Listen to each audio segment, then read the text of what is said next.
Was that your dog? No.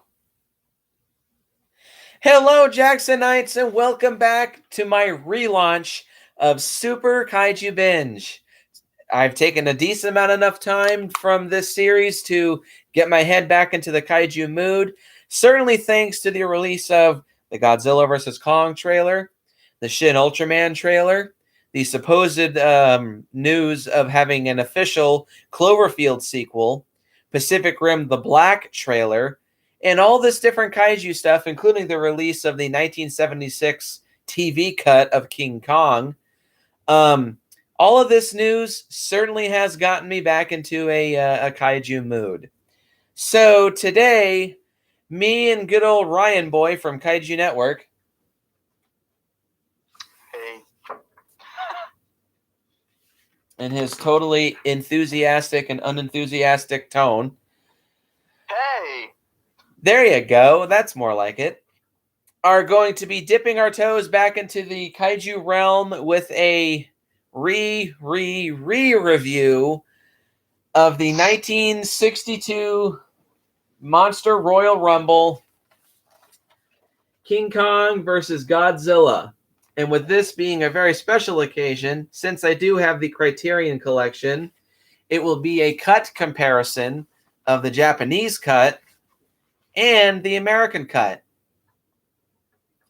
So to get this out of the way, we will be going over the plots of King Kong versus Godzilla, which, by the way, this is some badass artwork, but it's just a shame that this never actually does happen in the movie.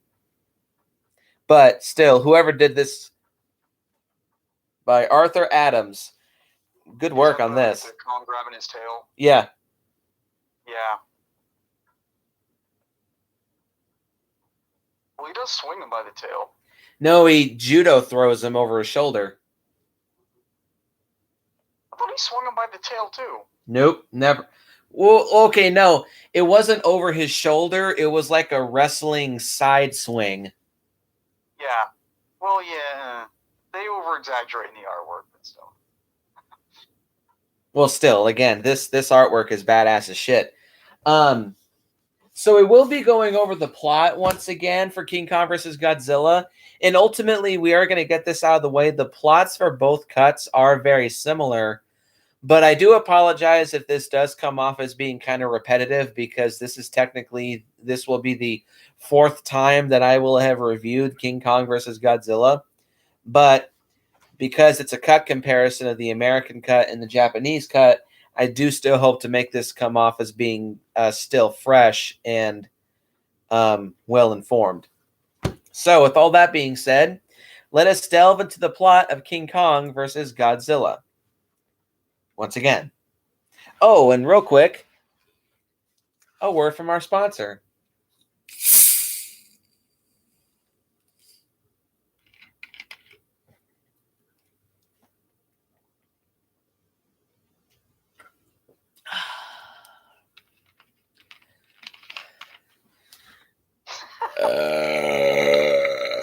And now the word is done. How big is it? Mr. Taco, head of Pacific Pharmaceuticals, is frustrated with the television shows his company is sponsoring and wants something to boost his ratings. When a doctor tells Taco about a giant monster he discovered on the small Faroe Island, Taco believes that it would be a brilliant idea to use the monster to gain publicity. Once again, quoting Jackie Boy, why do people think capturing giant monsters will always make them money? It always blows up in their face. Taco immediately sends two bumbling buttfucks named Osamu Sakurai and Kintsaburo Furu to find and bring back the monster. Meanwhile, the American nuclear submarine Seahawk gets caught in an iceberg. The iceberg collapses, unleashing Godzilla, who in the Japanese version had been trapped within it since 1955, which in the Japanese cut does establish a good sense of continuity. Who then destroys the submarine and a nearby Arctic military base, which is a fun scene. On Faroe Island, a gigantic octopus crawls ashore and attacks the native village. The mysterious Pharaoh monster, whom is revealed to be a giant King Kong, arrives and defeats the octopus. Kong then drinks some red berry juice in the Japanese cut known as ferrolactin and in the American cut known as soma, and immediately puts him to sleep. Sakurai and Faru place Kong on a large raft and begin to transport him back to Japan. Mr. Tako arrives on the ship transporting Kong, but a JSDF ship stops them and orders them to return Kong back to Faroe Island.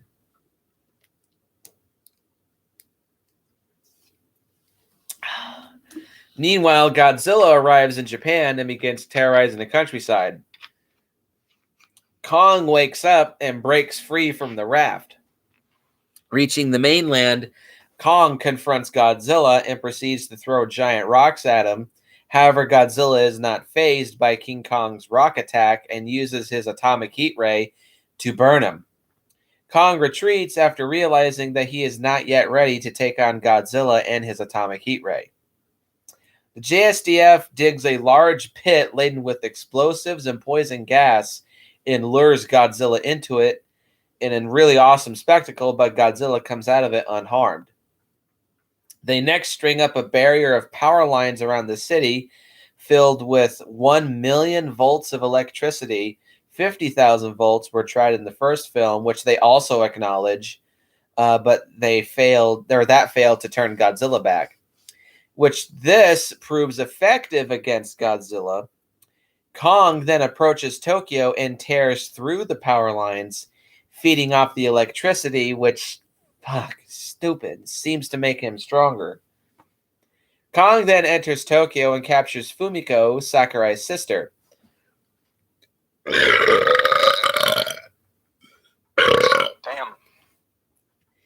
Tastes like chicken. The JSDF launches capsules full of the Faroe Island berry juice in its gas form, which puts Kong to sleep, and are able to rescue Fumiko. The JSDF then decides to transport Kong via balloons to Godzilla in hopes that they will kill each other. The next morning, Kong is dropped next to Godzilla at the summit of Mount Fuji, and the two engage in a final very entertaining battle. Godzilla initially has the advantage due to his atomic heat ray and nearly kills Kong. After knocking Kong out with a drop kick and tail blows to Kong's head, Godzilla begins burning the foliage around Kong in an attempt to cremate him. Suddenly, a bolt of lightning from thunderclouds conveniently strikes Kong, which revives him and gives him a second wind. The monsters resume their fight, making their way towards the coastline and destroying Atami Castle before falling off a cliff together into the Pacific Ocean. After a brief and unseen underwater battle, Kong resurfaces and decides to just say, "Fuck this shit, I'm out," and begins to swim back to his home island. There is, of course, no sign of Godzilla, but the JSDF speculates that it is possible he survived, and thus ending the film. So, what do you think of this plot? I always thought it was like simple enough. I kind of liked it because it was like super generic for both of them. Because you had like, oh, take them from the island to the city, and then, you know, Godzilla comes out of the water and fights the military. It was like, felt kind of like classic. It's kind of simple, but I like it. Oh, and trains are involved. They both attack a train at one point. Yes. So, in a nutshell, this is both a reboot for Kong, a reintroduction to Godzilla, and the basic format of both a Kong movie and a Godzilla movie rolled into one. Yes, that is true. I think it was a bit understandable considering it had been a considerable amount of time for both monsters since they were on screen. This was Godzilla's first movie in 7 years, and it was Kong's first movie, not counting Son of Kong, in 29 years. So I do think it was very... And also, this is a totally different version of Kong. So as far as I'm concerned, it's understandable that this pretty much just is either a retooling or just a total reboot for Kong and a reintroduction to Godzilla. But that being said, I do think, mostly in the Japanese cut, they do a fairly good job of intertwining both stories until they eventually meet their heads and they literally fight at the very end of the film. It's not perfect because I still feel like there is some lacking scenes from this story, but for the most part, the story itself is not bad in terms of the monsters. But the human side of the story, I think, honestly, is the weakest part of both movies, but more in particular the American cut. But with that being said, let's get into our pros and our cons. Now, our pros and our cons are very, very similar to our first review for Super Kaiju Binge, but to the ones where it calls attention to itself, we will be comparing and contrasting the Japanese and American cuts, which we will explain as we go along. But Ryan, since you're my guest, you can go first. Okay. I guess I can like sort of rapid fire the ones that I said last time that kind of are unchanged.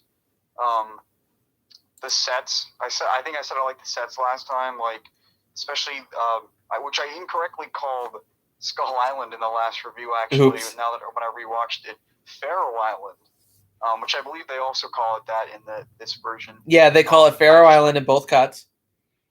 Okay, I just like how the set looks. The whole military little base there. The city looks pretty good. The little hillside that the train is on. I think everything looks good for that. Special effects were good, except for just like the last one bad detail that I'll put later. Well, technically two, but I know what the one you're referring to is. Actually, I think maybe we're on the same page. But in terms of the designs, I like Godzilla's design. I like how he looks. It's my favorite look of all the movies, actually. The King Goji suit. He's green, and it like made that whole misconception that he's green, but whatever. Well, on the fucking cover for the American cut Blu-ray, Godzilla literally is a whole ass green, and if you look at him on the back, he's literally just green. The King Goji suit always came off to me as an extremely desaturated bluish green gray color. Yeah, actually, even worse on the Gigan VHS, he's literally moss green. Yes, very, very moss green. But for some reason, with this thing here, the Criterion, well, no, he's not green on the cover. His fucking dorsal spines are yellowish green for some reason. But yeah, let's see. So, okay, yeah, on this poster for the Criterion set, again, his dorsal spines are yellowish green for some fucking reason, but his skin is kind of like just a dull brownish color. Make up your fucking minds. So my next one, I just did the general monster action. I thought it was good. Again, some of the things were dumb, like the balloons and some of that stuff, but the octopus, whatever squid thing fight was fine. The final battle was good. Actually, this is the first time that they didn't have the biggest action set piece of a Godzilla movie in a city. They battled on like the hillside or the Mount Fuji, which is something that they would actually do more often. I usually don't like that because I like the city environment. Because this is the first time they did it, I think it worked out fine. And I guess okay, so I'll get into the two that, or at least the two that I'll have a difference here. So the score, I like it in this one, but I'll say I didn't notice it as much in the Japanese one. So that's not me saying it's bad. It didn't stick out, I guess, as much as it did in the American one. The theme, the whole main theme that they did is still a great piece of music, but I don't remember anything else. The Sleeping Devil. Yeah, I just don't remember anything other than that from this, but I specifically remember those like Universal songs in the final battle, especially when like Kong comes awake and all that from the American one. So I definitely think the score is kind of better in the American one. And I will say I was not going to put it as a pro, but I guess I might a little bit. I think the human characters aren't so bad.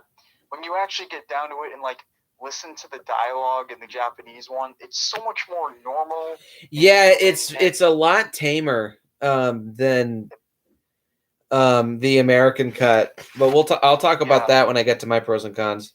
And some of the things are still really silly, like the guy like leaning out the window, out the balcony with his silly string, and like the obviously Mr. Taco himself, but like even Mr. Taco in this movie, he has more scenes. He actually has more like development, and he doesn't sound like a crazy person, or as much as a crazy person, at least his actor.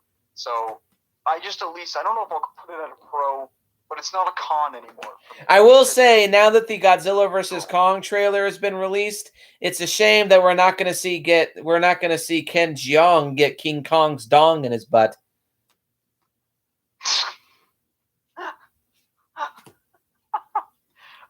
That was it for my pros anyway. So if you want to go. All right, hang on. What the hell? Ooh, no, let's not have that, please. Okay.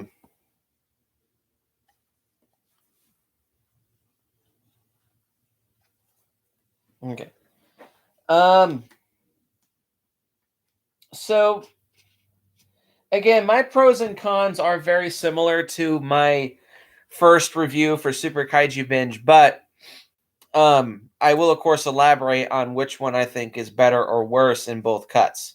But in both of them, here's where I say it's pretty similar. The monster action in both cuts is very entertaining. Both monsters' significant specific rampages, they're both very fun to watch. They're well choreographed. The effects pull them off very well. Godzilla's rampages in the Arctic military base, the hill countryside with the train, and that's pretty much it. His encounter with Kong the first time. Oh, right, and his encounter with, well, I'll get to that in a minute. But yeah, that too is all very fun to watch. Again, it's kind of like a the military when they tried to trap him. Oh, that too. Duh. Yeah, especially that. Totally drawing a blank. It's hard talking about two versions of the same movie at the same time. But yeah, all of Godzilla's rampage scenes are very fun to watch. They're very entertaining. It's just classic Godzilla rampages at this point, and it's very fun to watch. Watching Kong tear ass his way through the Japanese countryside is also fun to watch too. In the Japanese cut, it surprisingly came off as being less significant, which you'd think both monsters would have a significant impact on the story with their rampages, but Godzilla's felt much more focused on. Kong just almost felt like it was a bit of an afterthought. Like, oh yeah, Kong is still running around here, so let's show a few scenes with him. But his stuff was still fine. I think my favorite of Kong's solo scenes, aside from his fights with Godzilla, was probably when he was in Tokyo itself, going around tearing it to pieces and capturing Fumiko. But yeah. Yeah, and then throwing the train, just like tossing. Yep, just hello. I'm not interested in this anymore. Yeah, all the monster action is pretty fun, and this will lead me into pro number 2 is the monster fights. There's technically 3 monster fights in this movie, though there's one really significant one. There's Kong's first fight with the giant octopus. There's Kong's first fight with Godzilla, and then there's the climactic fight between King Kong and Godzilla on Mount Fuji. Kong versus the octopus is entertaining. It's really short, and it's nothing super duper special, but it is still fun to watch and is well done as well. It was a real octopus that they had on set, which in order to get it to move, they would use a hot air dryer to or like a hair dryer to get it to move where they wanted it to go. And actually, when all of its scenes were done, it was fried up for sushi, and Eiji Tsuburaya ate it. Also, you can't forget the great monster battle where one of Mr. Taco's guys swings the not the turtle, but the lizard toy around his head. No. Like gets attacked by the lizard. He's like, oh. No. Moving on. Yeah, the King Kong versus Octopus fight is entertaining for what it is, but it's nothing too special.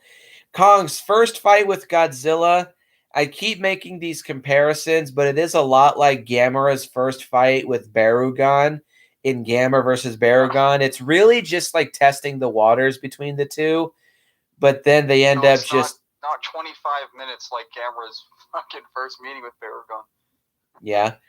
Gets right to the Yeah, it just gets right to the point, but it's also very experimental, and it's just like they're really trying to dip their toes into it to see how it is. And ultimately, it just goes to show like Godzilla's superiority over Kong. And it is kind of funny watching Kong just kind of walk away with his tail between his ass. And like his hand on his head is like, what the fuck that just happened? But the third and final fight between Godzilla and King Kong on Mount Fuji is very, very well done. It's very well choreographed. It's well edited. It's fast paced. It's entertaining. It's energetic. And like I said last time, in both cuts, it is mostly in Godzilla's favor. Kong just keeps getting put on his ass every which way and left and right. But he does still keep coming, and he does land some good hits against Godzilla as well. He grabs him by his tail and swings him around wrestler style, and Kong literally throws, he like judo flips Godzilla over his shoulder, which Haruo Nakajima actually was still inside that suit. So, I can never remember this guy's name. Shoichi Solomon Hirose actually did judo throw at least 400 pounds over his shoulder because the Godzilla suit weighed maybe 200 pounds or less, and Haruo Nakajima weighed like 170 pounds or maybe that's give or take. So yeah, he was throwing at least 350 to 400 pounds over his shoulder, and it looked like, and it was also without the aid of wires, and it looked like he just didn't even give a shit. So that was impressive. What? So props to both of them. Yeah, props to both. And the fight is very well balanced and it's very well paced. It never gets old. It never goes on too long. It's very entertaining. And while I wouldn't say it's one of my favorite Godzilla fights of the entire franchise, I would say I think it's one of the better in terms of pure physicality, definitely of the entire Showa series. It's very entertaining. Huge improvement over Raids Again. Yeah, I will say that. As much as I love Godzilla Raids Again, this is a much better monster fight between Godzilla and Anguirus in the middle of Raids Again. I just feel like they knew a lot more what to do with this time with this movie this time around, and they weren't so rushed like they were with Raids Again. So yeah. Moving on, pro number 3 is the special effects. Now, there's not really any difference between both cuts, just in how that they're edited for the most part, but the special effects are for the most, like 90% of the time, are very, very good. The miniature sets are very well made, they're well detailed, and they look awesome when they're destroyed. The countrysides for Godzilla and Kong to wade through all look really, really good. I totally buy them as being forests and giant monsters walking through them. The island set looks really solid as well for Faroe Island with Kong. There's 2 aspects of the effects that are not that good, but thankfully in one cut, the one aspect that me and Ryan talk about is not nearly as noticeable. But I'll get to that in a minute when we get to our cons. But yeah, not much to say. Other than the effects are really good, and you can tell that Tsuburaya had a lot more time to iron out the effects and make them look really good. And I think they did have a bit of a bigger budget with this movie, considering the fact that King Kong was in it. So it definitely shows.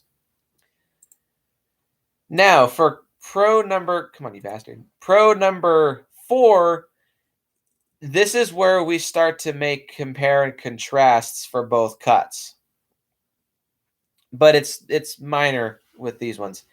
Is the music score is pro number 4, mostly for the American cut. The strongest thing that I could possibly say about the American cut is that I think the music is better here than it is in the Japanese cut.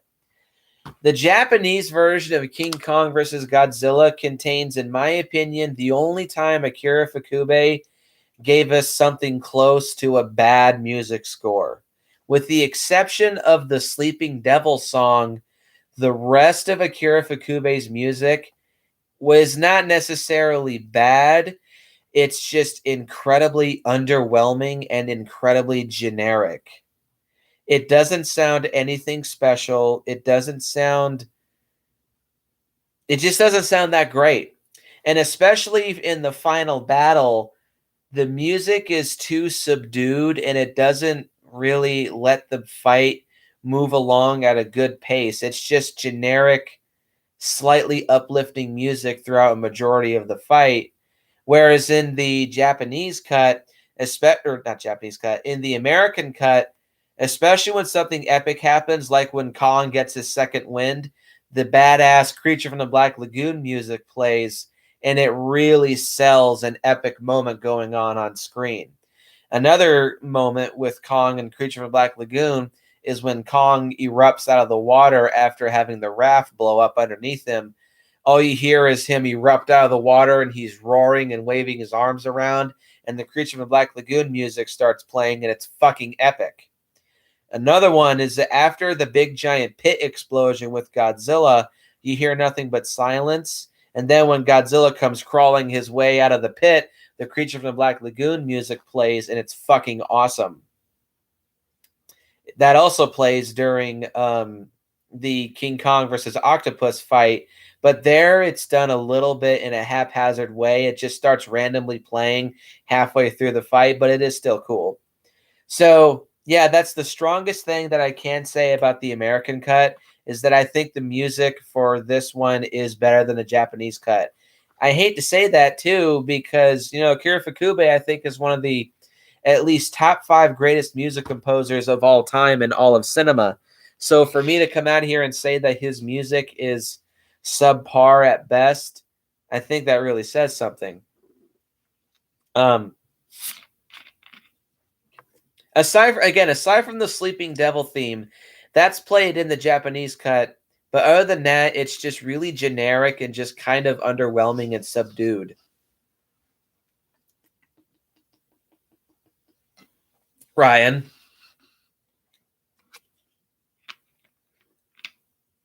Boy. Shit. I don't know if you can hear me. Okay, I hear you now. Go ahead. Yeah, I can't hear you. My stupid freaking earbuds. I don't know. Facebook sucks.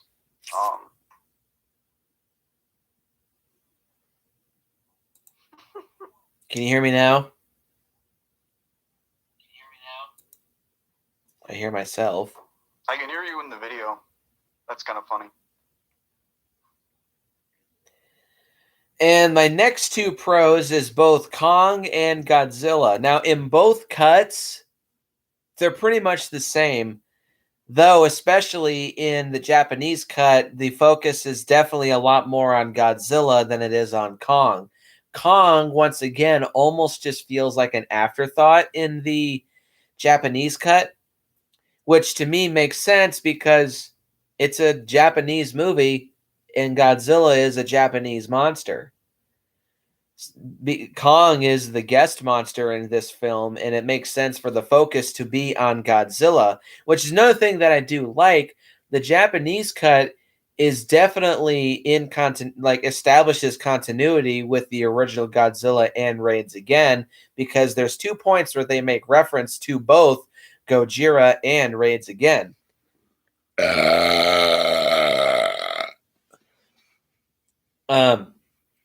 Whereas unfortunately in the American cut, it kind of just seemingly ignores both Gojira and Raids Again, and also even Godzilla King of the Monsters and Gigantus the Fire Monster.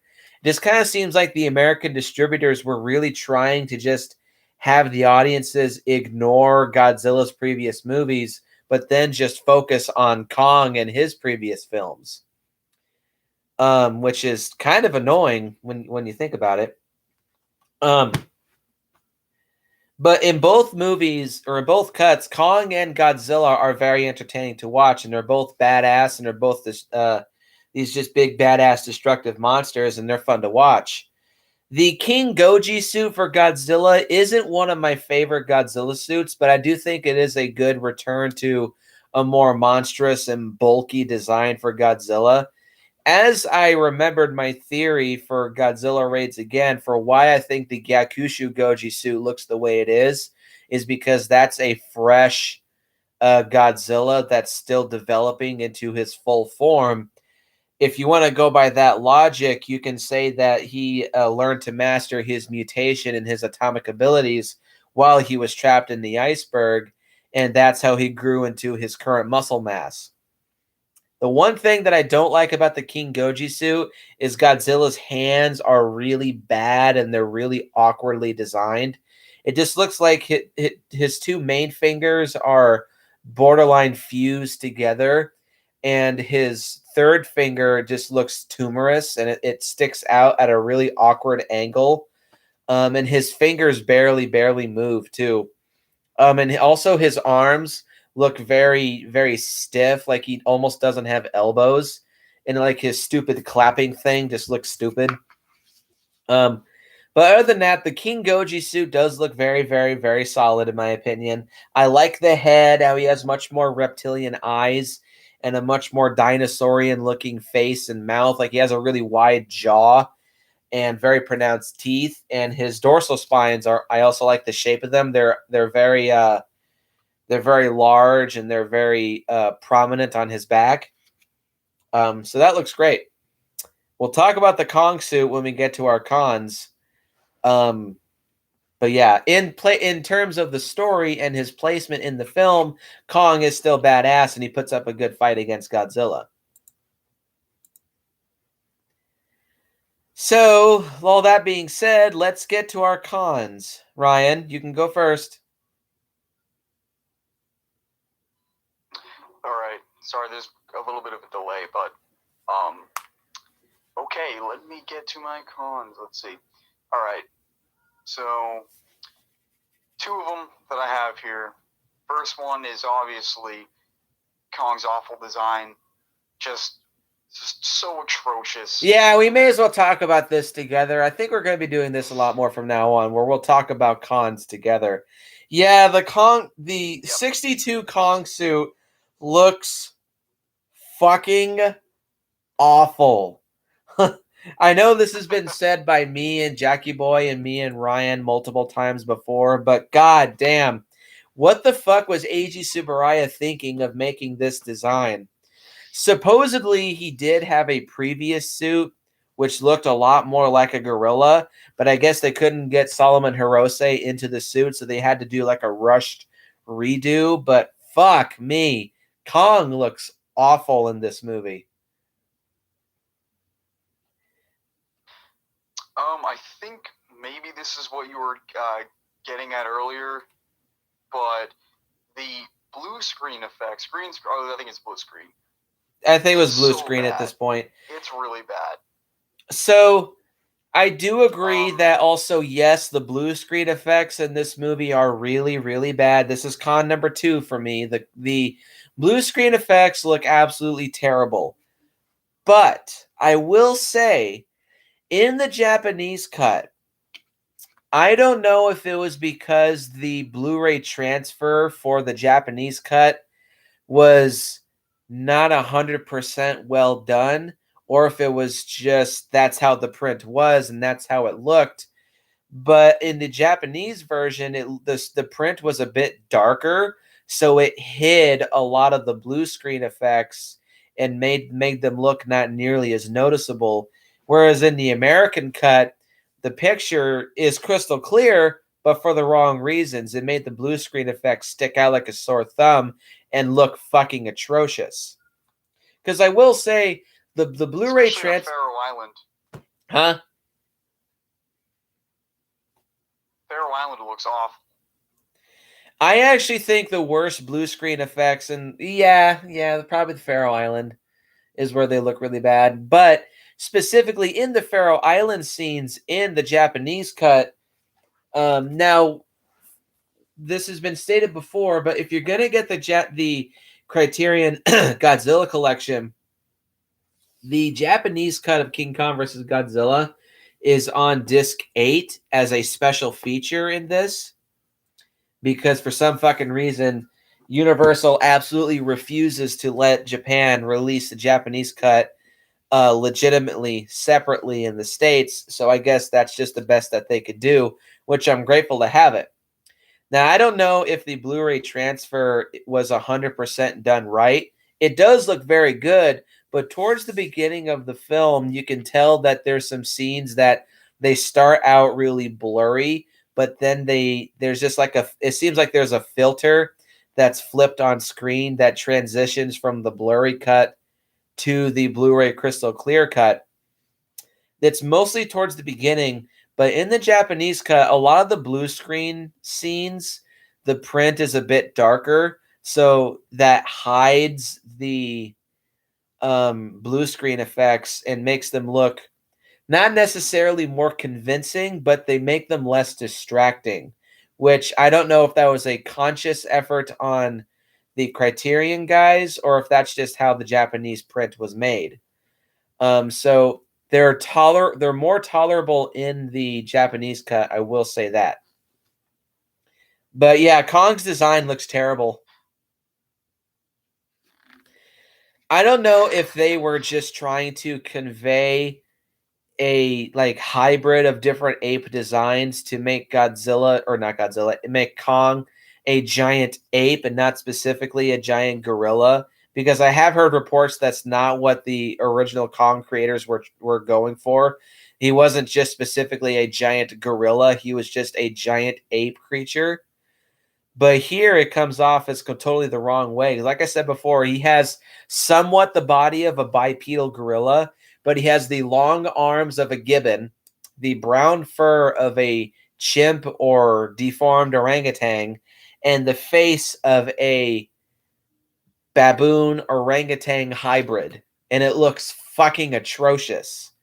And Kong's fur also looks really bad too because it's matted and twisty and gnarly in several parts of his body. It makes him look like he has mange, literally, which is nuts because gorillas are relatively clean. They groom themselves all the time.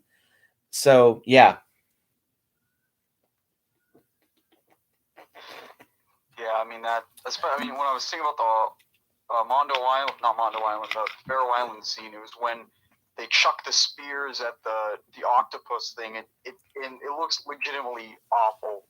Yeah, you can very clearly tell, going back to the blue screen effects, when the natives chuck the spears, you can clearly tell that there's a shadow on a wall when the blue screen or not when the spears hit the wall. You can see the shadow also on the print when it's like they threw them into a corner.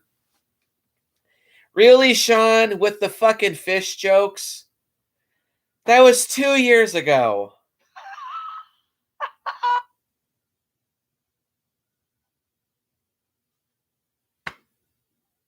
The fuck? Doesn't go away. Nope, I guess not. Anyway, yeah, the blue screen effects are bad. That was all my cons anyway. Huh? I didn't have any other cons besides that because I kind of lumped the human stuff as a neutral thing. Well, all right. So con number 3 is the characters.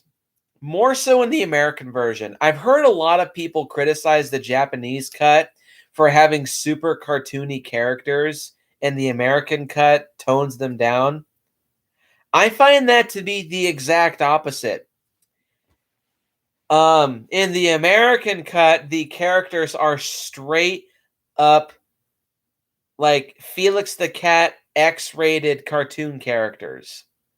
Whereas in the Japanese version, the characters are goofy, but they're not nearly as distracting. Mostly it has to do with the dialogue. In the dialogue in the American cut, I feel like it's just like an American view on Asian people, as seeing them talk really fast and act really weird and act really hyper, as like a bit of a racial stereotype thing. But it, corns. yeah, and the stupid fucking corns line is not in the Japanese cut. In fact, in the Japanese cut, during that corns line, it's just the guy saying, "Hey, I'm worried. I'm scared," or something along those lines, which is a much more realistic reaction to being on a strange island. But yeah, in the Japanese cut, the characters aren't nearly as goofy as they are in the American version. Taco is the only close to an exception. Like, he's goofy in the Japanese cut, but he just comes off as being a bit more of an eccentric nut job who's really worried about his company, and it's starting to really get to him. Whereas in the American cut, Taco is just straight up a psycho, a psychotic cartoon character that's played for laughs, but it's not funny at all. It's just goofy and over exaggerated and ridiculous. But in the Japanese cut, he's much more tolerable. Came off as he came off as desperate to me. Which cut? The Japanese cut, he seemed a lot more like relatable. Yeah, very slightly. He does come off as being a bit desperate because he just wants to keep his company from going under, but still, it doesn't help to make him a likable character, because I still find him to be a very unlikable character, but it's even more so in the American cut. But overall, in the Japanese version, the characters are a lot more tolerable. The female characters are still useless in both cuts. Huh. But the cast is a lot more tolerable in the Japanese version. But in the American cut, they're just terrible. Now, in both movies, there's con number 4, which is the forced allegory and satire. Yeah. It's worse in the American cut. I have it in my notes that it's mostly the American cut. This really does feel like a satire against like anti-capitalism, anti-commercialism, and anti-exploitation themes. Those are present in the Japanese cut, but I don't find them to be nearly as shoved down your throat as they are in the American version. Mostly it's just with Taco and him trying to keep his company afloat. This is why I don't think this makes him a likable character, because he's clearly just trying to use Kong to save his own ass and to save his company. Trying to exploit Kong for money. And it comes off as really exaggerated and really ridiculous in the Japanese cut. It's there in the American cut too. But I find it to be way worse in general, as the allegory and satire and commercialism themes are worse in the American cut. That also has to do with the American scenes, which that is a con that I have originally, but that's exclusive to the American scenes. This will lead me into con number, let's see, 1, 2.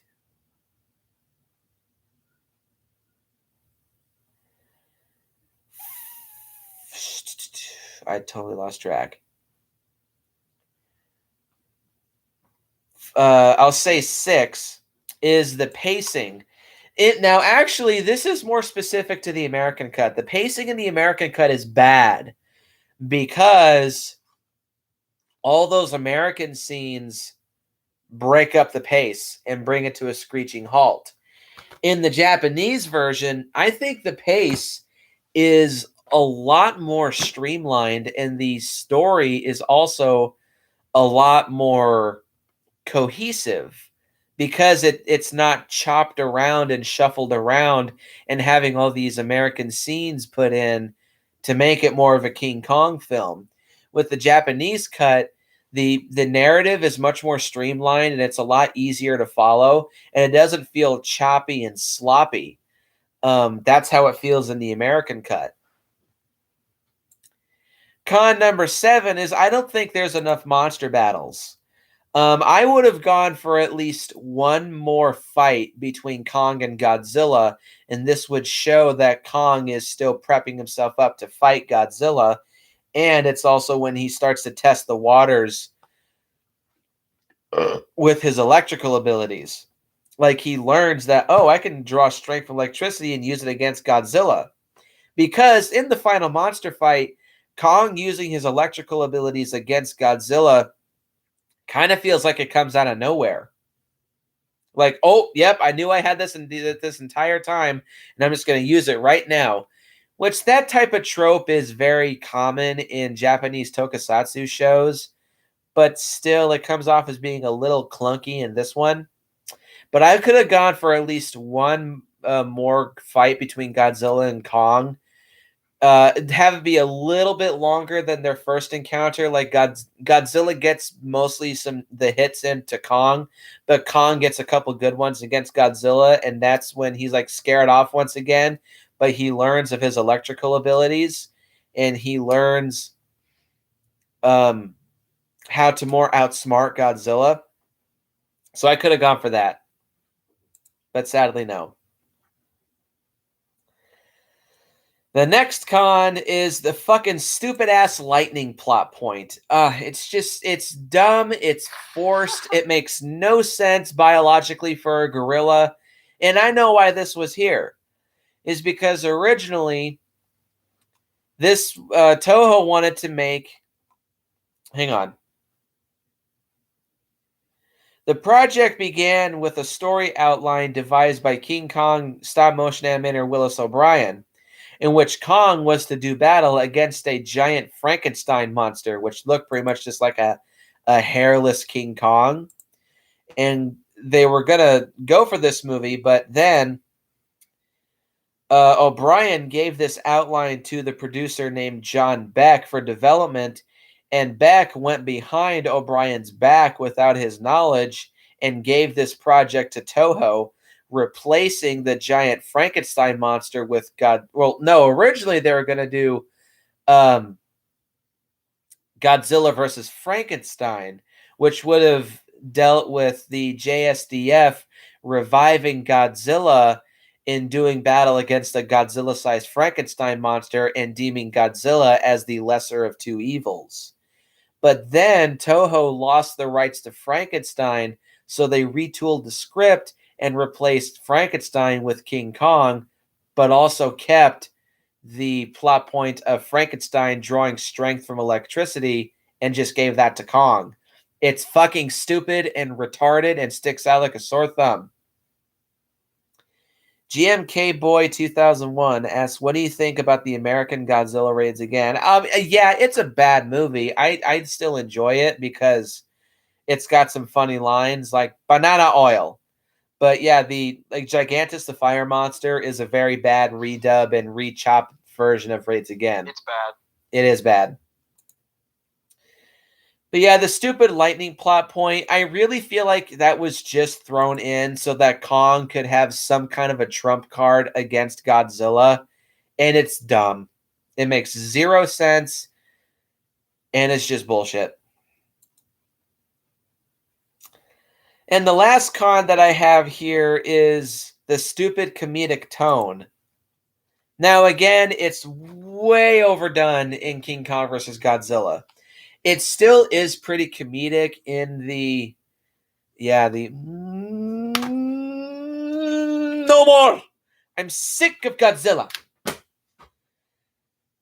not even in the Japanese. Yeah, one, that line of dialogue is not in the Japanese version. Matter of fact, it doesn't even have anything to do with monsters at all. That's shown much earlier. Well, it's seen after, or no, it's not. Like, Taco's not even looking at Godzilla when he does that. He's looking at his TV shows. And he's just like, I need something to fix my company. Like, go out and get me something to fix it. Something along those lines. Shut up, Sean. You're still going to keep your comments. Just get your panties out of a twist.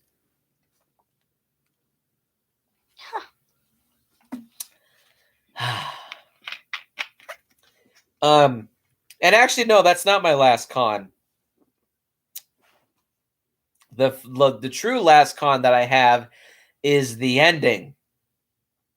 But I'll get to that in a minute. Yeah, the comedic tone does kind of stick out like a sore thumb in the Japanese version, because all the stuff with the humans, that's the mostly comedic stuff. And it sticks out like a sore thumb against the monster stuff, which is played pretty straightforward.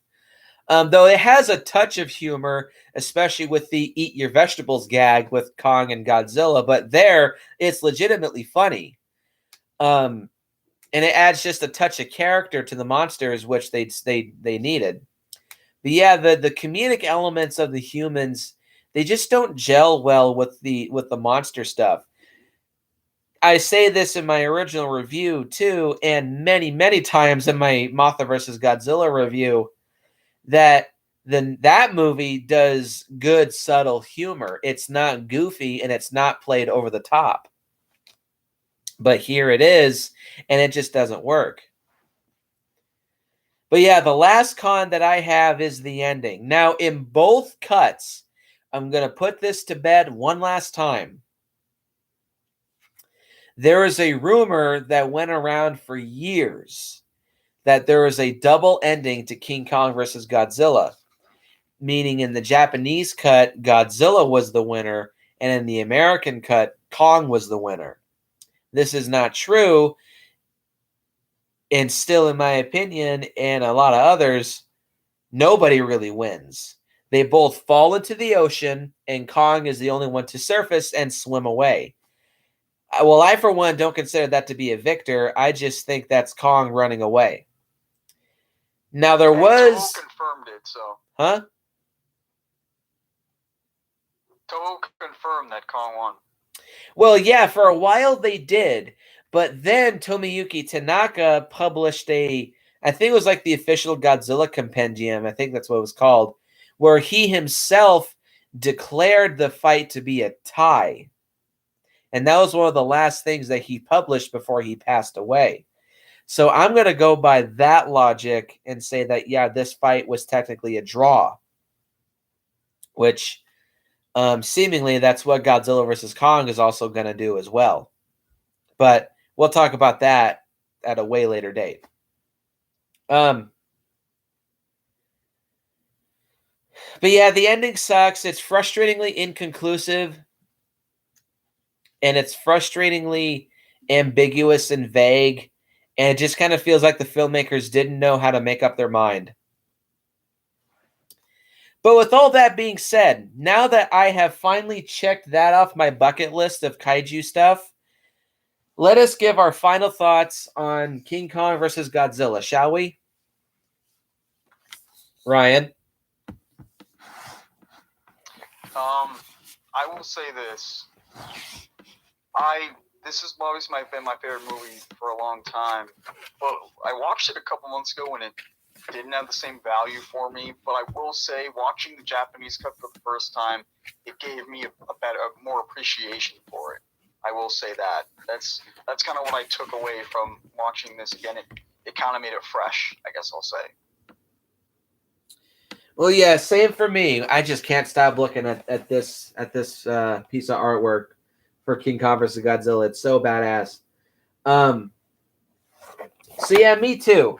For the longest time, King Kong vs. Godzilla was one of my least favorite Godzilla movies. That is not the case anymore, but it also at the same time it kind of is. I will explain. Now that I've seen both cuts of King Kong versus Godzilla, I can definitively say I do prefer the Japanese cut. It's much more of a cohesive film. It's much, in general, a better film. And overall, it's a much more satisfactory Godzilla movie. I will also say this. If you're Team Godzilla, watch the Japanese cut. If you're Team Kong, watch the shitty American version. So I do appreciate this movie a lot more than I used to, especially now that I've seen the Japanese version. It does make King Kong vs. Godzilla a lot more fresh for myself, and in my opinion, it is a better movie. So what is your final rating for both cuts of King Kong vs. Godzilla? Okay, I think I gave the American one a 9 out of 10. Yes. And maybe just because it's like all nostalgia and it's my favorite, but I will legitimately. Okay, I'll legitimately give this one. I'll do a 10 out of 10. I'll do it. I know you're pretty liberal with giving things 10 out of 10, so I'll do it this time. I'll give it a 10 out of 10. What about the Japanese cut?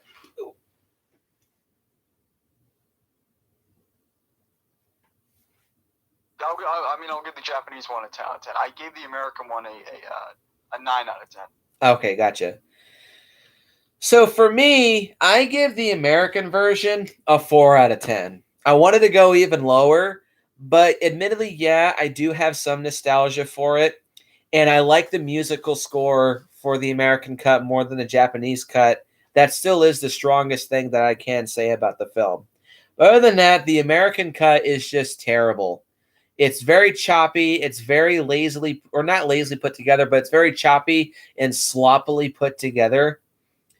And it's just a piss poor re-edit of the Japanese cut. The Japanese cut, I will give a 7 out of 10.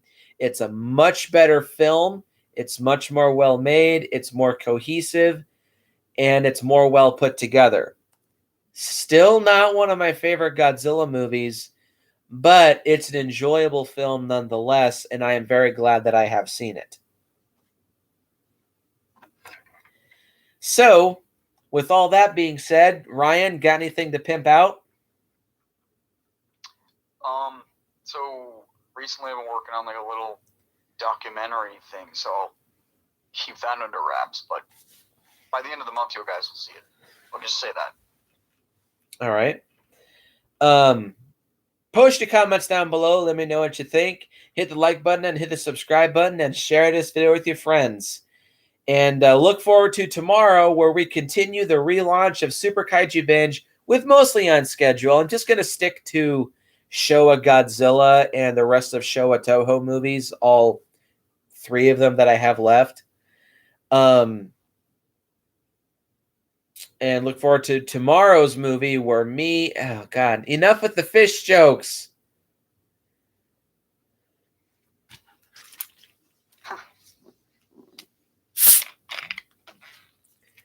Boy.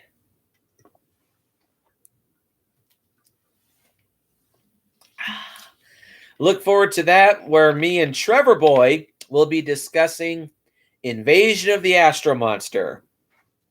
Look forward to that. And as always, go out and if you see 2 giant monsters fighting on the slopes of Mount Fuji, run. And I will see you guys in the next video. And of course, #Team Godzilla.